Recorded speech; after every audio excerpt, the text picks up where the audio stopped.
So in the 1980s, cigarette companies were among the most valuable companies in the world. So if you looked at the highest market caps, now it's like Google and Microsoft and Amazon. It was like Philip Morris and R.J. Reynolds. Like Philip Morris was like the third most valuable company in the world. And they had cigarettes? Yeah. Oh my God. Warren Buffett's entire investment we had thesis, oil then, more than oil? It was like Exxon. It was like Wow. Philip Morris was right. That they were in the top 5. Okay. Warren Buffett's entire 50-year investment thesis has been dopamine. He made his money off cigarette stocks. Coke, largest shareholder. McDonald's, largest shareholder. See's Candy, Dairy Queen, he outright owns. His entire investment strategy has been chasing where dopamine is. So, so these are the largest companies in the world. And very late, we knew about smoking just as we know about processed food now. We knew about the dangers of smoking in the 1960s, but it was a politically powerful industry. It was culturally very powerful. Americans were addicted and in denial, even doctors. They were buying off the media. They were actually, tobacco taxes were 7% of all U.S. tax revenue in the 1960s. So it was a very powerfully ingrained, just like food and pharma today, a very powerfully ingrained industry. But the evidence was too clear. In the 1980s, the government said, okay, we really got to limit smoking, and the Surgeon General, powerful report came out. The cigarette companies had the biggest cash piles of any companies in history. And we think about the 1980s, the Wall Street kind of M&A activity. Until 1990, the 2 largest M&A deals in world history were cigarette companies buying food companies.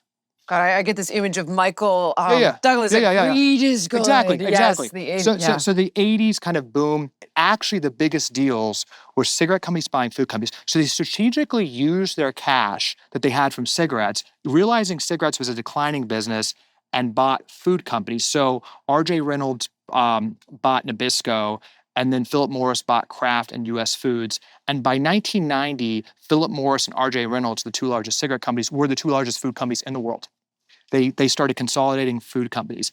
And as cigarette smoking went down, they shifted literally thousands of scientists from cigarettes to food. So what were the cigarette companies good at? They were good at having the best, highest paid scientists in the world to perfect the addictiveness of a product. And this is true. They shifted the scientists they didn't fire the scientists. They just shifted them to food. And then what else were they good at? They were good at marketing and lobbying. So they funneled their lobbying expertise. The cigarette companies, of course, were the highest paying, lobbyist spenders anywhere. Wait, pause. I'm sorry, I don't want to interrupt this train of thought.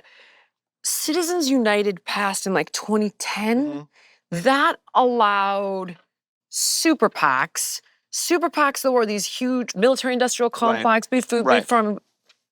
But they were able then to essentially buy off a candidate as they're running, right? Because they're up for auction. I'll give you the most money, and now when it's time for me to slide this little bill across your desk, be it the farm bill or what have you, you vote my way. Right.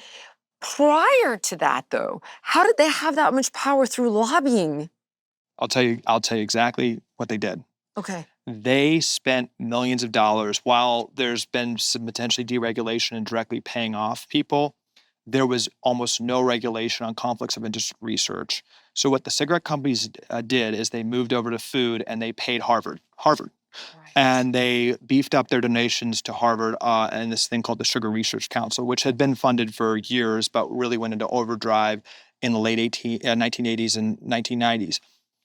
So they funded a huge effort to say that sugar didn't cause obesity and basically demonize animal fats and protein and things like that.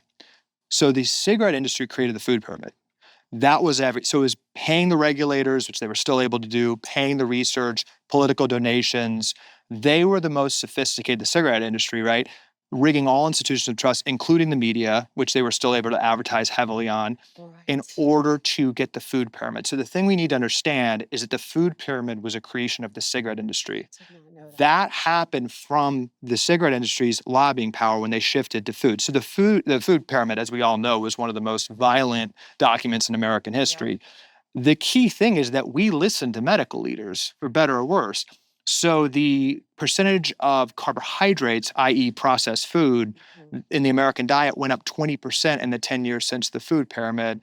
Oh, the positive correlation between obesity And this happening in conjunction with also tech advancements being your desk is irrefutable. It's a direct So the food pyramid intersection. was an ultra-processed food marketing document, and the ultra-processed food was now, and I truly mean this word literally, it was weaponized by tobacco industry scientists who also lobbied the USDA and FDA to approve all these chemicals. So when you look at ultra-processed food, and this is what I want everyone to know, when you look at ultra-processed food and see all those ingredients, that's a science experiment by tobacco industry scientists, right?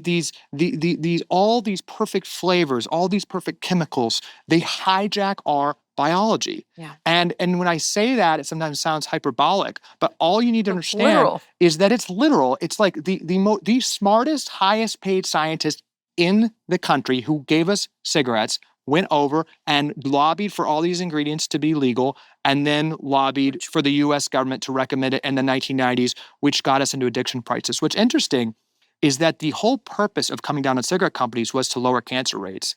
You can imagine what's happened to cancer rates from 1985 to your today. They've sister grown was on exponentially. With Dr. William Lee, specifically to address the fact that early onset cancer diagnosis has gone up 79% in the population 18 to 49 in the last 30 years. Keeping it real with Jillian Michaels.